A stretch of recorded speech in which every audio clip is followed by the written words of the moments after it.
আসসালামু আলাইকুম প্রিয় ছাত্রছাত্রী, আশা করি ভালো আছো। যুক্তিবিদ্যার পাঠ নির্বাচনীর আলোকে যে কয়টা চ্যাপ্টার আমি পড়াবো সেগুলো হচ্ছে যৌতিক সংজ্ঞা, যৌতিক বিভাগ, আরোহীর প্রকারভেদ। এই চ্যাপ্টারগুলি থেকে পাঠ নির্বাচনী পরীক্ষা হবে। বাকি আল্লাহর ইচ্ছা, দেশের পরিস্থিতি এবং সব কিছু মিলে যদি সব কিছু ঠিক থাকে তাহলে এই কয়টা চ্যাপ্টার থেকেই তোমাদের প্রশ্ন হবে। এখন প্রশ্ন হলো যে আমরা যে যৌতিক সংজ্ঞা, যৌতিক বিভাগ, আরোহীর প্রকারভেদ এইগুলি পড়ব। প্রথম পর্ব হচ্ছে যৌতিক সংজ্ঞা। তাহলে যৌতিক সংজ্ঞার ইংরেজি প্রতিশব্দটা কি বা এর ইংরেজি কি? Logical definition. যৌতিক সংজ্ঞার ইংরেজি হচ্ছে লজিক্যাল ডেফিনেশন। আমার এই ক্লাস চলাকালীন সময়ে যদি কারো কোনো প্রশ্ন থাকে তাহলে তোমরা মোবাইল নাম্বারে অথবা সরাসরি কমেন্ট করতে পারবে, প্রশ্ন করতে পারবে, সেখানে উত্তর দেওয়ার চেষ্টা করব। কোনো কিছু বুঝতে না পারলে সেটা সরাসরি বলবে। যৌতিক সংজ্ঞা কথাটি আমরা ইতিপূর্বে বিভিন্ন বিষয় পড়েছি, যেমন ট্রাম, পদ, তারপরে ব্যক্তার্থ, যথার্থ, এই বিষয়গুলি পড়েছি। এখানে যৌতিক সংজ্ঞা ভালো করে বুঝতে হলে যে বিষয়টি আমাদের খুব দরকার হবে সেটা হচ্ছে পদের যথার্থ, অর্থাৎ পদ কি জিনিস। যৌতিক সংজ্ঞা বিষয়টা হলো যে কোনো পদের পূর্ণ যথার্থকে সুস্পষ্টভাবে ব্যক্ত করার নাম হচ্ছে যৌতিক সংজ্ঞা। কোনো পদের পূর্ণ যথার্থকে সুস্পষ্টভাবে ব্যক্ত করার নাম হচ্ছে সংজ্ঞা। এখন প্রশ্ন হলো যে পদ কি? যারা ইতিপূর্বে পড়েছ এবং খেয়াল করো ভালো করে, পদ হলো কোনো শব্দ বা শব্দ সমষ্টি যদি কোনো যুক্তিবাক্যের উদ্দেশ্য বা বিধি হিসেবে ব্যবহৃত হয়, হতে পারে বা হওয়ার যোগ্যতা রাখে, তারাই পদ। এখন পদের পূর্ণ যথার্থ, যথার্থ জিনিসটা কি? যথার্থ হলো কোনো পদের গুণ। এখন সেই গুণটা কি? গুণ হলো কোনো পদের অনিবার্য এবং আবশ্যিক যে গুণ, সেই গুণগুলি হচ্ছে পদের যথার্থ। যেমন মানুষ একটি পদ। মানুষ পদের ব্যক্তার্থ হলো সকল মানুষ, অতীত, বর্তমান, ভবিষ্যতের যত মানুষ আছে সব মানুষই হলো এই মানুষ পদের ব্যক্তার্থ। এখন প্রশ্ন হলো যে যথার্থ কি? যথার্থ হলো গুণ, অর্থাৎ কোনো পদের অনিবার্য এবং আবশ্যিক গুণ।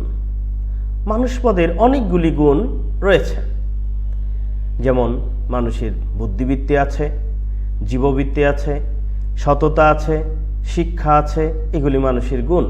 আরও অনেক ধরনের গুণ মানুষের মধ্যে আছে, কিন্তু সবগুলি গুণ সব মানুষের মধ্যেই আছে কি? আমরা বিষয়টি ভালোভাবে জানার আগে জেনে নেই শাব্দিক অর্থে যৌতিক সংজ্ঞা। যৌতিক সংজ্ঞার ইংরেজি প্রতিশব্দ হলো লজিক্যাল ডেফিনেশন। সংজ্ঞার অর্থ, সংজ্ঞার উদ্দেশ্য হলো পদের অর্থ সুস্পষ্ট ও সুনির্দিষ্ট করা। এখন প্রশ্ন হলো পদ কি, সংজ্ঞা কি?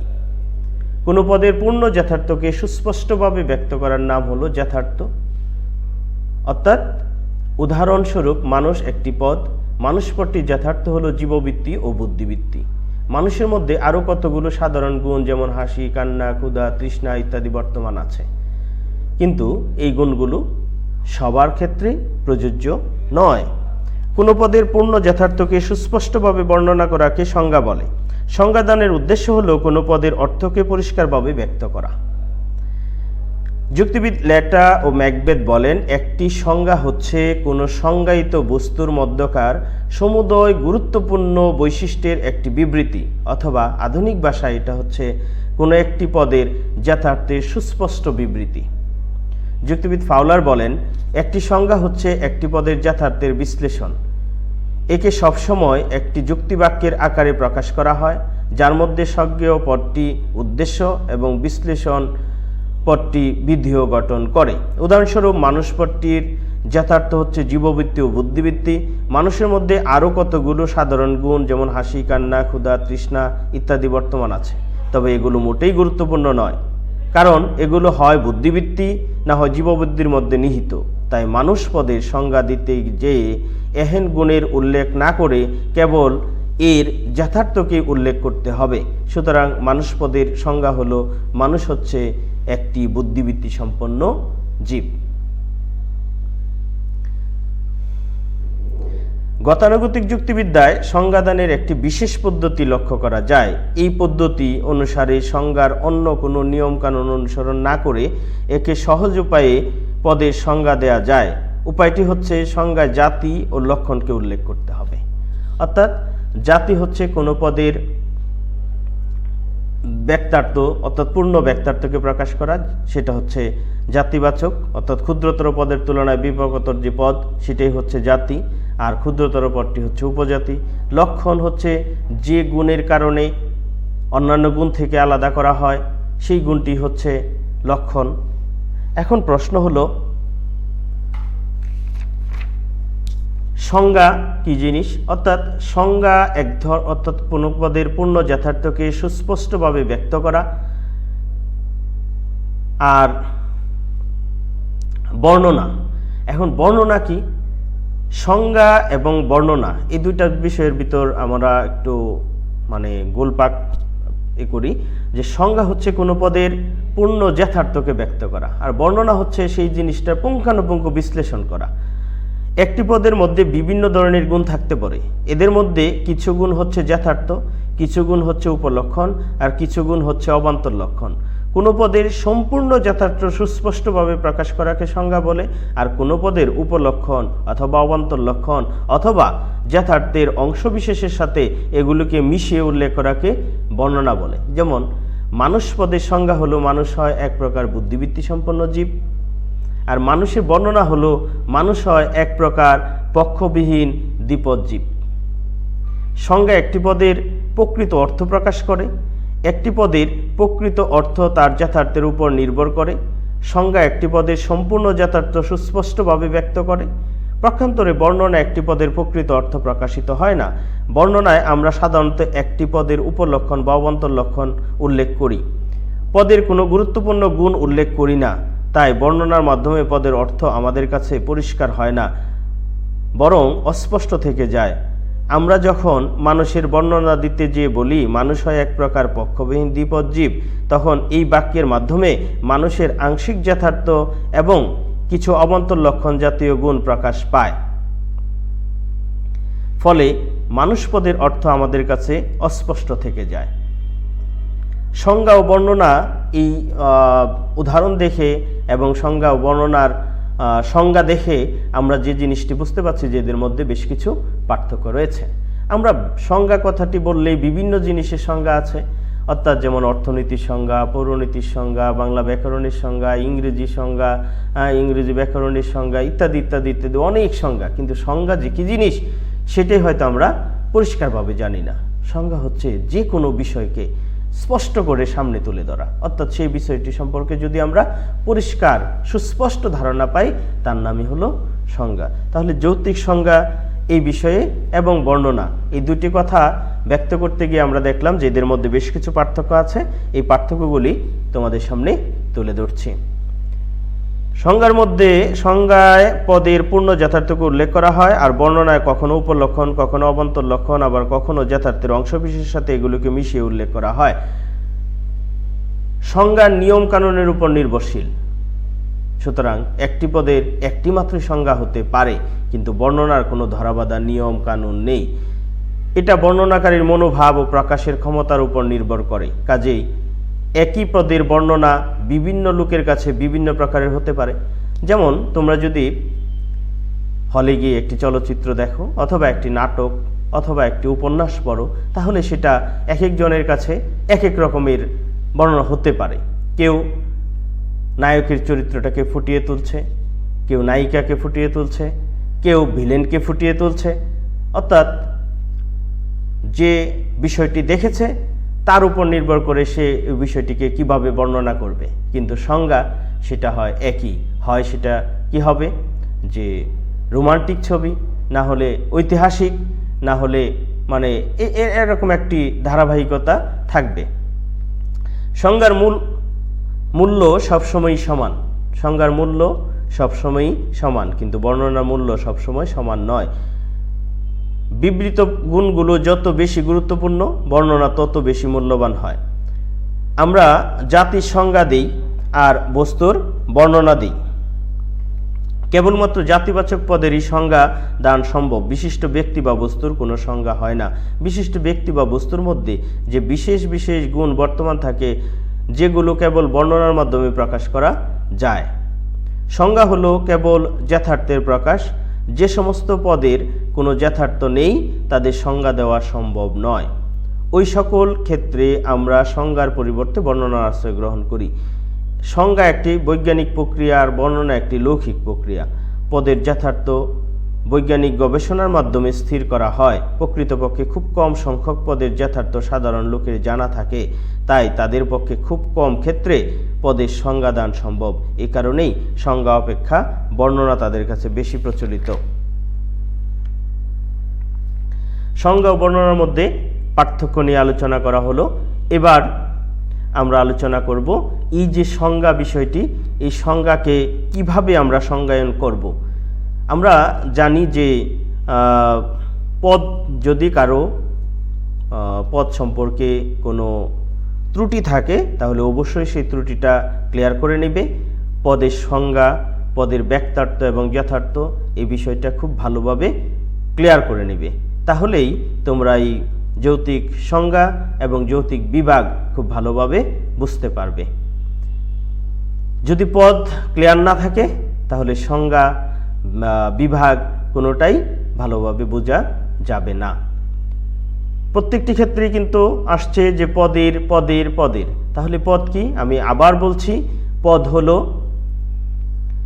যে শব্দ বা শব্দ সমষ্টি কোনো যুক্তিবাক্যের উদ্দেশ্য বা বিধেয় হিসেবে ব্যবহৃত হয়, হতে পারে বা হওয়ার যোগ্যতা রাখে, তাকেই পদ বলে।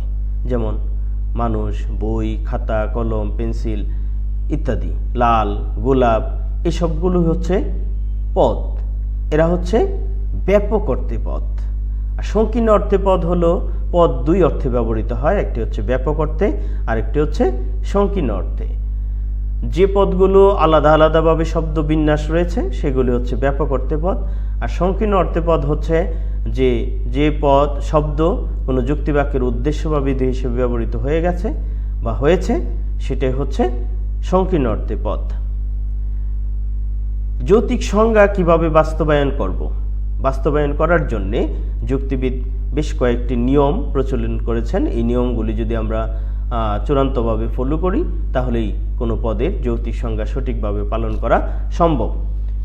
যেহেতু নিয়ম আছে, সেই নিয়মগুলি পালন করতে হবে। যৌক্তিক সংজ্ঞা বলতে আমরা ইতিপূর্বে বলেছি, আবার বলছি, সংজ্ঞা হলো কোনো পদের পূর্ণ যথার্থকে সুস্পষ্টভাবে ব্যক্ত করা। কোনো পদের পূর্ণ যথার্থকে, সম্পূর্ণ যথার্থকে উল্লেখ করতে হবে, এর মানে কোনো কিছু কমতি। তো সংজ্ঞার প্রথম নিয়ম হচ্ছে যে পদের সংজ্ঞা দিতে হবে সেই পদের সম্পূর্ণ যথার্থকে উল্লেখ করতে হবে, তার চেয়ে বেশিও নয়, তার চেয়ে কমও নয়। এখন পূর্ণ যথার্থটা কি? যেমন মানুষ একটি পদ, মানুষ পদের পূর্ণ যথার্থ হলো মানুষ হলো বুদ্ধিবৃত্তি সম্পন্ন জীব। তাহলে এটা পূর্ণ সংজ্ঞায়ন করা হয়েছে মানুষের। এখন বলা হচ্ছে যে মানুষের তো আরও অনেকগুলি গুণ আছে, সেগুলি কেন যথার্থ হতে পারবে না? যথার্থ তো হচ্ছে গুণের নাম। যদি সবগুলো, যে মানুষের অনেকগুলি গুণ, যেমন ফর্সা একটি গুণ, সততা গুণ, শিক্ষা গুণ, লম্বা এটিও একটি গুণ, মোটা এটিও একটি গুণ, তাহলে এই গুণগুলো কেন সংজ্ঞায় উল্লেখ করা যাবে না? ভালো করে লক্ষ্য করো প্রিয় স্টুডেন্ট, সবগুলো গুণ সব মানুষের মধ্যেই কি বর্তমান আছে? যদি বলি ফর্সা, তাহলে সব মানুষই কি ফর্সা? অতীত, বর্তমান, ভবিষ্যতের, বাংলাদেশের, ইন্ডিয়ার, পাকিস্তানের, আফ্রিকার, এই সব মানুষই কি ফর্সা? অবশ্যই নয়। যদি বলি লম্বা, তাহলে সব মানুষই লম্বা নয়। যদি বলি সততা, সব মানুষের মধ্যেই সততা নেই। তাহলে যে গুণগুলো সব মানুষের মধ্যেই আছে, আপামর জনসাধারণ, শিক্ষিত, অশিক্ষিত, ছোট বড়, সবার মধ্যেই বর্তমান, সেই গুণগুলোই হলো যথার্থ। যেমন মানুষের মধ্যে জীববৃত্তি, এটা জন্মগ্রহণ করার পর থেকে মৃত্যুর আগ পর্যন্ত সব মানুষের মধ্যেই আছে। তাহলে জীববৃত্তি এটা হচ্ছে যথার্থ। আরেকটি গুণ সেটা হচ্ছে বুদ্ধিবৃত্তি। বুদ্ধিবৃত্তি প্রত্যেকটি মানুষের মধ্যেই আছে। কাজেই মানুষ পদের যথার্থ হলো, সম্পূর্ণ যথার্থ হলো বুদ্ধিবৃত্তি এবং জীববৃত্তি। তাহলে মানুষ হলো বুদ্ধিবৃত্তি সম্পন্ন জীব। তাহলে মানুষ পদের সংজ্ঞা হলো মানুষ হয় বুদ্ধিবৃত্তি সম্পন্ন জীব। এখানে কোনো কিছু কমতি নেই। তাহলে প্রথম নিয়ম হচ্ছে যে পদের সংজ্ঞা দিতে হবে সেই পদের সম্পূর্ণ যথার্থ উল্লেখ করতে হবে, তার চেয়ে বেশিও নয় কমও নয়। এই নিয়মগুলো অর্থাৎ সংজ্ঞার যে নিয়মগুলো আছে এই নিয়মগুলো খুব ভালোভাবে মুখস্থ করতে হবে। যদি ভালোভাবে মুখস্থ করতে পারো তাহলেই সংজ্ঞাকে ভালোভাবে ব্যাখ্যা করতে পারবে এবং যে কোনো ধরনের প্রশ্নই আসুক তোমরা আনসার করতে পারবে। তাহলে একটি পদের যথার্থতা সাধারণ আবশ্যকীয় গুণ দ্বারাই গঠিত হয়। সুতরাং কোনো পদের সংজ্ঞা নির্ণয় করতে হলে ওইরূপ গুণসমূহকেই উল্লেখ করতে হবে, অনাবশ্যক গুণকে সবসময়েই বর্জন করতে হবে। এই অর্থে মানুষ পদের সংজ্ঞা হবে মানুষ হচ্ছে একটি বুদ্ধিবৃত্তি সম্পন্ন জীব। এক্ষেত্রে মানুষের যথার্থে যে দুটি গুণ অন্তর্ভুক্ত আছে অর্থাৎ জীববৃত্তি ও বুদ্ধিবৃত্তি উভয় গুণকে উল্লেখ করা হয়েছে। সংজ্ঞার প্রথম নিয়ম লঙ্ঘন করে আমরা কোনো সময় যথার্থ থেকে বেশি গুণের উল্লেখ করি, আবার কোনো সময় যথার্থ থেকে কম গুণের উল্লেখ করি। এই উভয় ক্ষেত্রেই সংজ্ঞা ত্রুটিপূর্ণ বলে গণ্য হবে। সুতরাং ত্রুটিপূর্ণ সংজ্ঞাগুলো নিম্নরূপ। সংজ্ঞার প্রথম নিয়মটি যদি আমরা অমান্য করি, নিয়ম না মেনে সংজ্ঞার গুণ অর্থাৎ যথার্থকে কম বেশি করি, তাহলে 4 ধরনের ত্রুটি দেখা দিবে। এই ত্রুটিগুলো হলো বাহুল্য, আপতিক, অব্যাপক, অতিব্যাপক। বাহুল্য সংজ্ঞা জাতীয় অনুপপত্তি, আপতিক বা অবান্তর সংজ্ঞা জাতীয় অনুপপত্তি, অব্যাপক সংজ্ঞা জাতীয় অনুপপত্তি, অতিব্যাপক সংজ্ঞা জাতীয় অনুপপত্তি। আমরা বাহুল্য সংজ্ঞা জাতীয় অনুপপত্তি নিয়ে আলোচনা করব। অর্থাৎ কোনো পদের সংজ্ঞায় যদি পদটির প্রকৃত যথার্থ থেকে অতিরিক্ত কোনো গুণের উল্লেখ করা হয় এবং সেই অতিরিক্ত গুণটুকু যদি ওই পদের উপলক্ষণ হয় তাহলে সংজ্ঞাটি ভ্রান্ত হবে। এইরূপ ভ্রান্ত সংজ্ঞার নাম হচ্ছে বাহুল্য। যেমন মানুষ হয় বুদ্ধিবৃত্তি সম্পন্ন মননশীল জীব। এই মননশীল গুণটি হচ্ছে মানুষ পদের উপলক্ষণ। মানুষ পদের উপলক্ষণ প্রথম অর্থাৎ আমরা ফার্স্ট ইয়ারের বিধিয়ক চ্যাপ্টারে বিধিয়ক 5 প্রকার পড়েছি। এই 5 প্রকার বিধিয়কের মধ্যে ছিল জাতি, উপজাতি, লক্ষণ, উপলক্ষণ এবং অবান্তর লক্ষণ। আমরা উপলক্ষণ সম্পর্কে বিস্তারিত জানি যে উপলক্ষণ হচ্ছে কোনো পদের যথার্থ নয়, যথার্থের অংশবিশেষ। যাই হোক, তাহলে কোনো পদের যথার্থ নয় যথার্থ থেকে অর্থাৎ কোনো পদের সংজ্ঞায় যদি পদটির প্রকৃত যথার্থ থেকে অতিরিক্ত কোনো গুণের উল্লেখ করা হয় এবং সেই অতিরিক্ত গুণটি যদি ওই পদের উপলক্ষণ হয় তাহলে সংজ্ঞা এই ধরনের ত্রুটি হবে। এই ধরনের ত্রুটির নাম হচ্ছে বাহুল্য সংজ্ঞা। যেমন মননশীল, এটি হচ্ছে উপলক্ষণ। মননশীল গুণটি সরাসরি যথার্থ নয় কিন্তু যথার্থ থেকে এসেছে, অনিবার্যভাবে যথার্থ থেকে আসে, অর্থাৎ জীববৃত্তি গুণটি থেকেই মননশীল গুণটি আসে। কাজেই মননশীলটি হচ্ছে মানুষ পদের উপলক্ষণ, যথার্থ নয়। কাজেই এখানে অতিরিক্ত গুণের উল্লেখ করা হয়েছে। এই অতিরিক্ত গুণটি হচ্ছে উপলক্ষণ, এই জন্য এখানে বাহুল্য জাতীয় অনুপপত্তি ঘটেছে। অনুপপত্তি হচ্ছে যদি কোনো ত্রুটি দেখা দেয় সেটাকে বলা হয় অনুপপত্তি। 2 নম্বর হচ্ছে আপতিক বা অবান্তর, অর্থাৎ সংজ্ঞায় যদি কোনো পদের পূর্ণ যথার্থের বাইরে অতিরিক্ত কোনো গুণের উল্লেখ করা হয় এবং সেই অতিরিক্ত গুণটি যদি অবান্তর লক্ষণ হয় তাহলে সংজ্ঞায় এই ধরনের অনুপপত্তি দেখা দেয়। অর্থাৎ একটি সংজ্ঞায় অতিরিক্ত গুণটি যদি পদের অবিচ্ছেদ্য অবান্তর লক্ষণ হয় তাহলে সংজ্ঞা ভ্রান্ত হবে। এরূপ ভ্রান্ত সংজ্ঞার নাম আপতিক বা অবান্তর সংজ্ঞা। যেমন মানুষ হয় বুদ্ধিবৃত্তি সম্পন্ন দ্বিপদ জীব। এই দ্বিপদ শব্দটি হচ্ছে অতিরিক্ত গুণ, এই অতিরিক্ত অবিচ্ছেদ্য অবান্তর লক্ষণ, কাজে এটি যথার্থ নয়। অব্যাপক, অনুরূপভাবে একটি সংজ্ঞায় অতিরিক্ত গুণটুকু যদি পদের অবিচ্ছেদ্য অবান্তর লক্ষণ হয় তাহলে সংজ্ঞাটি ভ্রান্ত হবে। এইরূপ সংজ্ঞার নাম অব্যাপক সংজ্ঞা। যেমন মানুষ হয় একটি বুদ্ধিবৃত্তি সম্পন্ন ফর্সা জীব, অর্থাৎ মানুষের সংখ্যা এখানে কমিয়ে ফেলা হয়েছে, শুধুমাত্র ফর্সা মানুষগুলিকে উল্লেখ করা হয়েছে। এবং মানুষকে আমরা যদি বর্ণবাদী ভাগ করি, অর্থাৎ তাহলে মানুষকে 3 ভাগে ভাগ করা যাবে। এক হচ্ছে ফর্সা, কালো এবং শ্যামা। তাহলে কালো এবং শ্যামা এই 2টি জাতি, অর্থাৎ 2টি বর্ণধারী মানুষগুলিকে বাদ দেওয়া হয়েছে। অর্থাৎ তাহলে বোঝা যাচ্ছে যে এই সংজ্ঞায়ন করতে গিয়ে আমরা এখানে মানুষ পদের যে ব্যক্তার্থ আছে সেটাকে কমিয়ে ফেলেছি, কাজেই সংজ্ঞাটি পরিপূর্ণ হয়নি। কাজেই এখানে অব্যাপক সংজ্ঞা জাতীয় অনুপপত্তি ঘটেছে। 4 নম্বর হলো অতিব্যাপক সংজ্ঞা। একটি সংজ্ঞায় যদি পদের যথার্থ যথার্থ থেকে কম গুণের উল্লেখ থাকে তাহলে সংজ্ঞাটি ভ্রান্ত হবে। এইরূপ সংজ্ঞাকে বলা হয় অতিব্যাপক সংজ্ঞা। যেমন মানুষ হয় একটি জীব। এখানে মানুষ পদের আরেকটি গুণ, অনিবার্য গুণ, সেটা হচ্ছে বুদ্ধিবৃত্তি। সেই বুদ্ধিবৃত্তি গুণটিকে এখানে উল্লেখ করা হয়নি। যেহেতু উল্লেখ করা হয়নি সেহেতু অন্যান্য জীবের সাথেও মানুষকে একত্র করে ফেলা হয়েছে এবং অন্যান্য প্রাণীও এই মানুষ জাতির সাথে অন্তর্ভুক্ত হয়ে গেছে। কারণ জীব যেহেতু বলা হয়েছে, যাদের জীবন আছে তারাই জীব। তাহলে মানুষের জীবন আছে, মানুষও জীব, অন্যান্য প্রাণীরও জীবন আছে, অন্যান্য প্রাণীও জীব। তাহলে অন্যান্য প্রাণীও এখানে যুক্ত হয়ে যাচ্ছে, কাজেই মানুষ পদের সংখ্যাটা বেড়ে যাচ্ছে। কাজে এটাও পরিপূর্ণ সংজ্ঞায়ন হয়নি, এখানে ত্রুটি করা হয়েছে। এই ধরনের ত্রুটির নাম হচ্ছে অতিব্যাপক, অর্থাৎ সংজ্ঞায় পদের ব্যক্তার্থ বাড়িয়ে ফেলা হয়েছে, কাজে এই সংজ্ঞাটিও গ্রহণযোগ্য নয়। কাজে সংজ্ঞার প্রথম নিয়ম হলো যে পদের সংজ্ঞা দিতে হবে সেই পদের পূর্ণ যথার্থকে উল্লেখ করতে হবে, তার চেয়ে কমও নয় বেশিও নয়। সঠিকভাবে যদি আমরা উল্লেখ করি তাহলে হবে মানুষ হয় বুদ্ধিবৃত্তি সম্পন্ন জীব, এতে কোনো সমস্যা হবে না, কোনো ত্রুটিও হবে না। কিন্তু যখনই আমরা অতিরিক্ত গুণের উল্লেখ এই পদগুলোর সাথে করব তখনই আমরা ত্রুটিপূর্ণ সংজ্ঞায়ন করব, আর এগুলি গ্রহণযোগ্য নয়।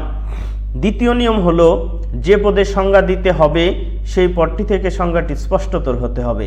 সংজ্ঞায় কোনো রূপক বা দুর্বোধ্য ভাষা ব্যবহার করা চলবে না। যে পদের সংজ্ঞা দিতে হবে সেই পদটি থেকে সংজ্ঞাটি স্পষ্টতর হতে হবে। সংজ্ঞায় কোনো রূপক বা দুর্বোধ্য ভাষা ব্যবহার করা যাবে না। সংজ্ঞার উল্লেখ কথাই হলো যে সংজ্ঞাকে স্পষ্ট করে, অর্থাৎ মানুষের কাছে দুর্বোধ্য বিষয়, কঠিন, আমরা যখন কোনো কিছু বুঝি না তখনই বলি যে আরো স্পষ্ট করে বলার জন্যে। তাহলে সংজ্ঞায়নের মানেই হচ্ছে সেই বিষয়টিকে সহজে আমাদের কাছে তুলে ধরা, অর্থাৎ যাতে আমরা খুব সহজে বিষয়টিকে চিনতে পারি, বুঝতে পারি, জানতে পারি। এই বিষয় সম্পর্কে যাতে আর কোনো প্রশ্ন আমাদের মনে উদিত না হয়। তাহলে যদি আমরা সেখানে দুর্বোধ্য বা রূপক ভাষা ব্যবহার করি তাহলে সংজ্ঞাটি স্পষ্টতর হবে না, অর্থাৎ সে আবার জানার আগ্রহই থাকবে। যেমন অনেক ভাষা আছে যে ভাষার অর্থ আমরা জানি না, রূপক ভাষা আছে, দুর্বোধ্য। যেমন তাহলে সংজ্ঞায়ন করতে গেলে বলতে হবে মানুষ হয় বুদ্ধিবৃত্তি সম্পন্ন জীব। হ্যাঁ, যদি বলি ত্রিভুজ পদের সংজ্ঞা দিতে যে যদি বলা হয় ত্রিভুজ হচ্ছে 3 বাহু দ্বারা বেষ্টিত একটি সমতল ক্ষেত্র, তাহলে সংজ্ঞাটি যথার্থ হবে, কেননা এতে সহজ সরল ভাষা ব্যবহার করা হয়েছে বলে এটি সবার কাছে বোধগম্য।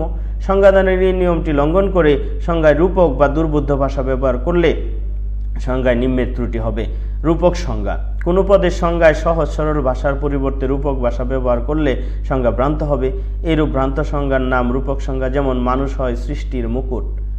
এখন মুকুট সম্পর্কে আমাদের আরেকটি ধারণা নিতে হবে। মুকুট শব্দের অর্থ কি? মুকুট শব্দের অর্থ হলো সেরা।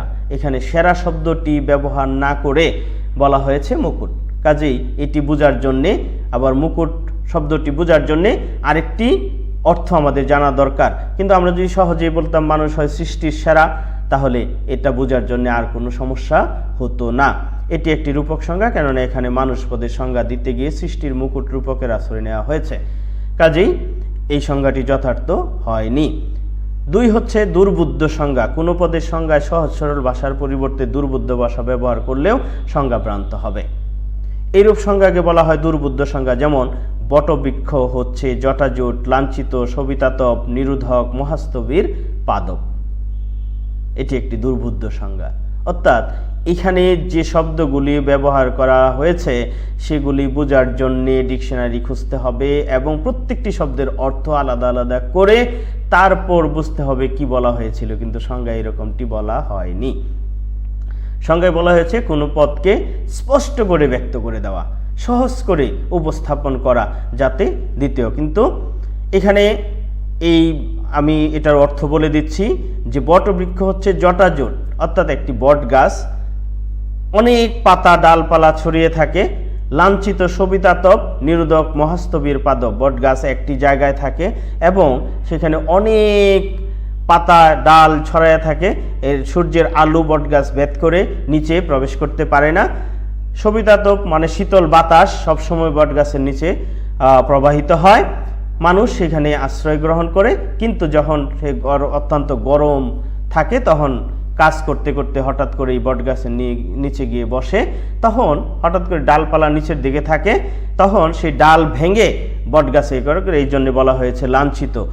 বটবৃক্ষ হচ্ছে জটাজোট, লাঞ্ছিত সবিতাতপ নিরোধক মহাস্তবীর পাদপ, এক জায়গায় বসে সে শীতল বাতাস বহন করে আর মানুষ তারই ডালপালা ভেঙে তাকে কষ্ট দেয়। এই বিষয়টি এটি বোঝার জন্যে, অর্থাৎ এটি একটি দুর্বোধ্য ভাষা এখানে ব্যবহার করা হয়েছে, এটা গ্রহণযোগ্য নয় সংজ্ঞায়, কাজে এটিও ত্রুটিপূর্ণ, এটিও সংজ্ঞা গ্রহণযোগ্য নয়। তাহলে সংজ্ঞার দ্বিতীয় নিয়ম যদি লঙ্ঘন করা হয় তাহলে দুই ধরনের অনুপপত্তি ঘটবে, এক হচ্ছে দুর্বোধ্য আর একটা হচ্ছে রূপক। যে পদের সংজ্ঞা দিতে হবে সেই পদটি থেকে সংজ্ঞাটি স্পষ্টতর হতে হবে, সংজ্ঞায় কোনো রূপক বা দুর্বোধ্য ভাষা ব্যবহার করা যাবে না। সংজ্ঞার তৃতীয় নিয়ম, সংজ্ঞার তৃতীয় নিয়ম হচ্ছে যে পদের সংজ্ঞা দিতে হবে তার সেই পদ বা তার প্রতিশব্দ সংজ্ঞায় ব্যবহার করা যাবে না। যে পদের সংজ্ঞা দিতে হবে সেই পদ বা তার প্রতিশব্দ সংজ্ঞায় ব্যবহার করা যাবে না। কোনো পদের সংজ্ঞা দিতে যেয়ে একই কথার পুনরুক্তি না করে, যেমন কিছু নতুন কথা বলতে হবে যাতে পদের অর্থ পরিষ্কার হয়ে যায়। সংজ্ঞায় যদি সঙ্গেয় পদের প্রতিশব্দ বা সমার্থক শব্দ ব্যবহার করা হয় তবে পদটির অর্থ পরিষ্কার না হয়ে একই অবস্থায় থেকে যায়, তাই সংজ্ঞায় এইরূপ শব্দ সবসময় বর্জনীয়। যেমন চতুর্ভুজ হলো 4 বাহুর দ্বারা বেষ্টিত একটি সমতল ক্ষেত্র, এটি একটি যথার্থ সংজ্ঞা, কেননা এতে চতুর্ভুজের কোনো প্রতিশব্দ ব্যবহার হয়নি, ফলে সংজ্ঞার অর্থ খুবই সুস্পষ্ট হয়েছে। সংজ্ঞার নিয়মটি লঙ্ঘন করলে নিম্নের ত্রুটি হয় চক্রক সংজ্ঞা। কোনো পদের সংজ্ঞা দিতে যেয়ে একই কথার পুনরুক্তি করলে সংজ্ঞা ভ্রান্ত হবে, এইরূপ সংজ্ঞার নাম চক্রক সংজ্ঞা। যেমন মানুষ হয় মনুষ্য জাতীয় জীব, অর্থাৎ মানুষকেই মনুষ্য দ্বারা আরেকটি প্রতিশব্দ মনুষ্য, সেই শব্দটি ব্যবহার করা হয়েছে, একই কথা পুনরুক্তি করা হয়েছে, যাতে করে এটা সংজ্ঞায় গ্রহণযোগ্য নয়, কাজে এটি ত্রুটিপূর্ণ। সংজ্ঞার চতুর্থ নিয়ম হলো সদর্থক সম্ভব হলে সংজ্ঞায় কখনো নৈর্থক ভাষা ব্যবহার করা উচিত নয়। সদর্থক সম্ভব হলে সংজ্ঞায় কখনো নৈর্থক ভাষা ব্যবহার করা উচিত নয়। একটি পদ বাস্তবে কি এবং তার মধ্যে কি কি গুণ বর্তমান তা প্রকাশ করাই সংজ্ঞার উদ্দেশ্য। কেবল সদর্থক সংজ্ঞা দ্বারাই এই উদ্দেশ্য সফল হতে পারে। নৈর্থক ভাষার মাধ্যমে এটি পদের প্রকৃত অর্থ প্রকাশিত হয় না, তাই সংজ্ঞায় সবসময় সদর্থক ভাষা ব্যবহার করা উচিত। যেমন মানুষ হয় এক প্রকার বুদ্ধিবৃত্তি সম্পন্ন জীব, এই সংজ্ঞায় মানুষের মধ্যে যে যে গুরুত্বপূর্ণ গুণ বর্তমান আছে তা উল্লেখ করা হয়েছে, তাই এর ভাষা সদর্থক। এই নিয়মটি লঙ্ঘন করলে নিম্নের ত্রুটিপূর্ণ সংজ্ঞার উদ্ভব ঘটে, সেটা হচ্ছে নৈর্থক সংজ্ঞা। কোনো পদের সংজ্ঞা দিতে যে নৈর্থক ভাষা ব্যবহার করলে সংজ্ঞা ভ্রান্ত হবে, এইরূপ সংজ্ঞার নাম নৈর্থক বা নেতিবাচক সংজ্ঞা। যেমন পাপ নয় পুণ্য, অন্ধকার হচ্ছে আলোর অভাব, এই সংজ্ঞা দুটি ভ্রান্ত, কেননা এদের বেলায় নেতিবাচক ভাষা ব্যবহার করা হয়েছে। পাপ ও অন্ধকার এর মধ্যে কি কি গুণ উপস্থিত আছে। 5 নম্বর নিয়ম হলো যে পদের সংজ্ঞা দিতে হবে সেই পদের সাথে সজ্ঞেয় পদ সহজভাবে রূপান্তরযোগ্য হতে হবে। এই নিয়মটি যদি পালন না করা হয় তাহলে দুই ধরনের অনুপপত্তি ঘটবে, এক হচ্ছে অতিব্যাপক সংজ্ঞা, দুই হচ্ছে অব্যাপক সংজ্ঞা, যা ইতিপূর্বেই আলোচনা করা হয়েছে। আর সংজ্ঞার নিয়ম লঙ্ঘনজনিত অনুপপত্তিগুলি এক আকারে আমি উল্লেখ করছি, যে বিষয়গুলি পাবে এখান থেকে যে অনুপপত্তিগুলি আছে। এক হচ্ছে বাহুল্য সংজ্ঞা, আপতিক বা অবান্তর সংজ্ঞা, অব্যাপক সংজ্ঞা, অতিব্যাপক সংজ্ঞা, রূপক বা অলংকারিক সংজ্ঞা, দুর্বোধ্য সংজ্ঞা, চক্র সংজ্ঞা, নৈর্থক বা নেতিবাচক সংজ্ঞা। এই হচ্ছে সংজ্ঞার নিয়মগুলি লঙ্ঘন করলে ওই অনুপপত্তিগুলি তোমরা পাবে। সংজ্ঞার সীমাবদ্ধতা, সংজ্ঞায়ন করতে গেলে বেশ কিছু সীমাবদ্ধতা আছে, এই সীমাবদ্ধতাগুলি পালন করে চলতে হবে। এক, বৃহত্তম জাতির সংজ্ঞা দেওয়া যায় না। যে জাতি সবচেয়ে বড়, এর চেয়ে বড় আর কোনো জাতি নেই, সেই জাতির সংজ্ঞায়ন করা সম্ভব নয়। যেমন দ্রব্য, এই পদের আর সংজ্ঞায়ন করা সম্ভব নয়। নামবাচক পদের সংজ্ঞা দেওয়া যায় না। নামবাচক পদ যেমন করিম, রহিম, যদু, মধু, কামাল ইত্যাদির সংজ্ঞায়ন করা সম্ভব নয়। একক ব্যক্তি বা বস্তু বিশেষের সংজ্ঞা দেওয়া যায় না। একক ব্যক্তি, একজন ব্যক্তির, সেটা সংজ্ঞায়ন করা সম্ভব নয়। যেটা তুলনীয় নয় সেটাও সংজ্ঞায়ন করা সম্ভব নয়। বিশিষ্ট গুণবাচক পদের সংজ্ঞা দেওয়া যায় না। যেগুলি বিশিষ্ট গুণবাচক পদ, যেমন সততা, সত্যবাদিতা, সাদাত্ম, মিষ্টত্ব ইত্যাদি পদগুলোর সংজ্ঞায়ন করা যায় না। মনের মৌলিক গুণসমূহের সংজ্ঞা দেওয়া যায় না। সুখ, দুঃখ, আনন্দ, বেদনা, প্রেম, বিরহ, এগুলির সংজ্ঞায়ন করা যায় না, কেননা এক একজনের কাছে এক এক রকম। যেমন কারো আনন্দ হচ্ছে কোনো একটি বিষয় দেখে, আর সেই বিষয়টি কেউ কষ্ট করছে। তোমার শত্রু যদি কোনো বিপদে পড়ে, তোমার কাছে আনন্দ লাগবে, কিন্তু তার কাছে কষ্ট লাগবে। কাজে সুখ, দুঃখ, আনন্দ, বেদনা, প্রেম, বিরহ, ভালোবাসা, এগুলি এক একজনের কাছে এক এক রকম। কাজে এগুলি সংজ্ঞায়ন করা যায় না। বিশ্বসত্তার কতগুলো অপরিহার্য ধারণা সংজ্ঞা দেওয়া যায় না। দেশ, কাল, স্থান, আত্মা, ঈশ্বর, এগুলি সংজ্ঞায়ন করা সম্ভব নয়। কাজেই সংজ্ঞা আমাদের খুবই গুরুত্বপূর্ণ ভূমিকা পালন করে। সংজ্ঞায়ন করা আমাদের খুব, অর্থাৎ কোনো বিষয় সম্পর্কে যদি আমি ভালোভাবে জানতে চাই, বুঝতে চাই, তাহলে সেই বিষয়টিকে সংজ্ঞায়ন করতে হবে, এবং সংজ্ঞায়ন করা হলে সেই বিষয়টি সম্পর্কে আর কোনো দ্বিমত বা কোনো প্রশ্ন থাকবে না। তাহলে সংজ্ঞা বুঝতে হলে প্রথমে আমাদের বুঝতে হবে পদের যথার্থ, অর্থাৎ কোনো পদের যথার্থ যদি আমি ভালোভাবে বুঝি, তাহলে পদের সংজ্ঞায়ন আমি ভালোভাবে বুঝতে পারবো। আর পদ যদি না বুঝি, তাহলে যথার্থ বুঝতে পারবো না, পদ সংজ্ঞায়নও বুঝতে পারবো না। আমি আবার বলছি, যে সমস্ত ছাত্রছাত্রী পদ চ্যাপ্টারটি ভালোভাবে অধ্যয়ন করনি, তারা এখন বাড়িতে বসে, যে ক্লাস নেই, কলেজ যে আসা সম্ভব হচ্ছে না, কাজে অপরন্ত সময়, এই অপরন্ত সময়ে একটা শিডিউল করে নাও। এই শিডিউল মোতাবেক তোমরা পড়ে নিবে। আর যদি কোনো প্রশ্ন থাকে, কোনো দ্বিমত থাকে, তাহলে আমার নাম্বারে ফোন দিবে। আমি যথাসম্ভব তোমাদেরকে সলিউশন দিয়ে দিব। আগামী দিন আমি যৌতিক বিভাগ নিয়ে তোমাদের কাছে আলোচনা করব। এইখান থেকে যে প্রশ্নগুলি তোমাদের হতে পারে, যে যৌতিক সংজ্ঞা কি বা কাকে বলে, যৌতিক সংজ্ঞার অর্থ কি, তারপরে সংজ্ঞার নিয়মগুলো আলোচনা করো, নিয়ম লঙ্ঘনজনিত অনুপপত্তিগুলি আলোচনা করো, সংজ্ঞা ও বর্ণনার মধ্যে পার্থক্য কি, সংজ্ঞার প্রয়োজনীয়তা কি, সংজ্ঞার প্রয়োজনীয়তা, সংজ্ঞার সীমাবদ্ধতা, এই বিষয়গুলি হচ্ছে প্রত্যেকটি নিয়ম। সংজ্ঞার যে 5টি নিয়ম আছে, এই 5টি নিয়ম খুব ভালোভাবে মুখস্থ করবে, এবং নিয়মগুলি লঙ্ঘন করলে কি কি অনুপপত্তি ঘটে সেগুলি তোমরা ভালোভাবে আলোচনা করবে। আশা করি বিষয়টি তোমাদের কাছে অনুমেয় হয়েছে। বাকি যদি কোনো প্রশ্ন থাকে, মোবাইল নম্বরে ফোন দিবে, অথবা